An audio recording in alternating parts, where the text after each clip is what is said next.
மாண்புமிகு உயிரினும் மேலான தமிழக முதல்வரும் கழகத் தலைவர் அண்ணன் தளபதி அவருடைய ஆணை கேட்க ஓரணியில் தமிழ்நாடு என்ற அமைப்பை மாண்புமிகு தமிழக முதல்வர் அவர்கள் இல்லந்தோறும் சென்று நம்முடைய உறுப்பினர்களை பொதுமக்களை சேர்க்க வேண்டும் என்ற உணர்வோடு இந்த இயக்கத்தை தொடங்கியிருக்கின்றார்கள். அதன் அடிப்படையில் திருவள்ளூர் மாவட்டத்தில்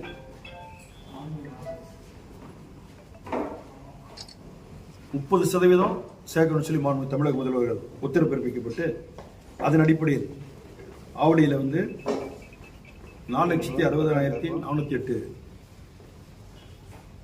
வாக்குகள், பூந்தமல்லியில் 3,86,823 வாக்குகள், திருவள்ளூரில் 2,70,70,662 வாக்குகள், திருத்தணியில் 2,73,855 வாக்குகள், கும்மிடிப்பூண்டியில் 8,81,883 வாக்குகள், பொன்னேரியில் 2,68,050 வாக்குகள்.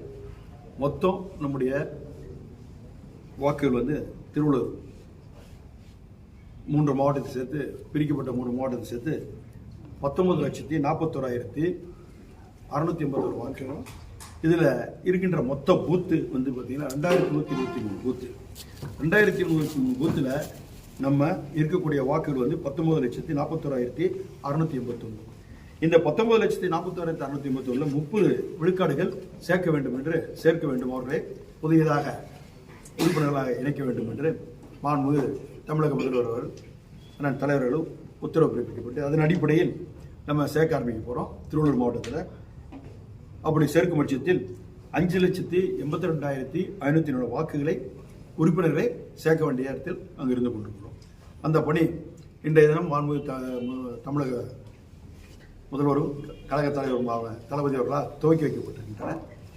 ஆக வீடு வீடாக இல்லை இல்லாமல் சென்று இது முழுக்க இது உறுப்பினர் சேர்க்க வேண்டும் என்ற ஒரு காரணம் இல்லாமல் நம்முடைய தமிழ் மொழி, தமிழ் இனம், கடல் கலந்து வாழ்கின்ற தமிழர்கள் இவர்களுடைய பாதுகாப்பிற்காக இன்னும் சொல்ல வேண்டும் என்றால் ஏதோ ஓட்டு வாங்க வேண்டும் என்ற உணர்வு மட்டுமல்லாமல் வருங்கால நம்முடைய தமிழ் பிள்ளைகளுக்கு மான மரியாதையோடு வாழ்வதற்காக இந்த இயக்கத்தை மாண்புமிகு தமிழக முதல்வர்கள் துவக்கி இருக்கின்றார்கள்.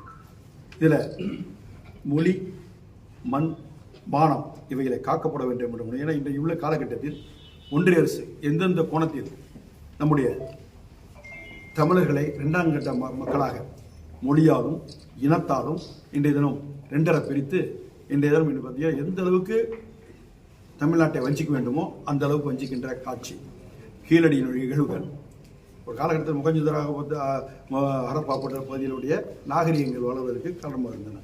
அதே போன்று சிந்து நதி நாகரிகம் அது போல இருக்கின்றப்போ இது தொன்மையும் பெருமை வாய்ந்த தமிழுடைய நாகரிகம் கீழடி நாகரிகம்.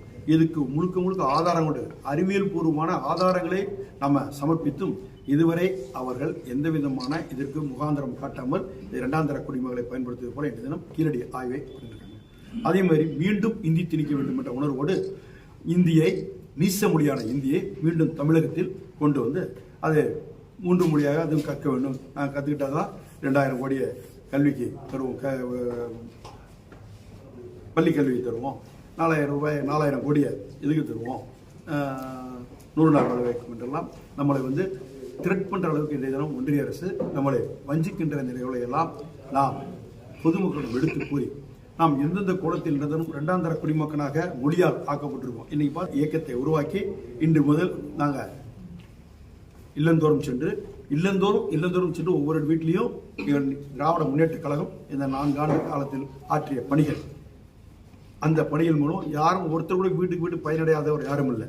உரிமை தொகை மூலம், விடியல் பயணத்தின் மூலம், அதேபோல் முதல்வன் திட்டம் மூலம், அதே மாதிரி புதுமை பெண் திட்டத்தின் மூலம் காலை உணவு பிள்ளைகளுக்கு கிட்டத்தட்ட 32,450 பள்ளிக்கூடத்தில் ஏறக்குறைய 18 லட்சம் பிள்ளைகளுக்கு காலை உணவு திட்டத்திலிருந்து, அதே மாதிரி பார்த்தீங்கன்னா 5,000 அவங்களுக்கு கூட்டுறவு கடன் ரத்திலிருந்து, அதே சுய உதவி குழுக்களிலிருந்து, வேளாண்மை துறையாகட்டும், தொழில் துறையாகட்டும், தொழிலாளர் நலனாக இருக்கட்டும், கல்விக்கு ஆகட்டும், மருத்துவம் ஆகட்டும், அனைத்திலும் சிறந்து கொண்ட தமிழகம் இரண்டாந்தர குடிமகனாக ஆக்கக்கூடாது என்ற உணர்வின் அடிப்படையில் தான் மாண்புமிகு தமிழக முதல்வர் அவர்கள் மண் காக்க, மானம் காக்க, மொழி காக்க இந்த இயக்கத்தை உருவாக்கி அதன் அடிப்படையில் இன்றிலிருந்து நாங்கள் விழிப்புணர்வு பிரச்சாரமாக மக்களை 30% உறுப்பினராக சேர்த்து அவர்களை வருங்கால சந்ததிகள் மானத்தை காக்க வேண்டும் என்ற உணர்வோடு தமிழன் தனித்தன்மையோடு வாழ வேண்டும் என்ற உணர்வோடும் இந்த இயக்கத்தை மாண்புமிகு தமிழர்கள் துவக்கி இருக்கின்றார்கள்.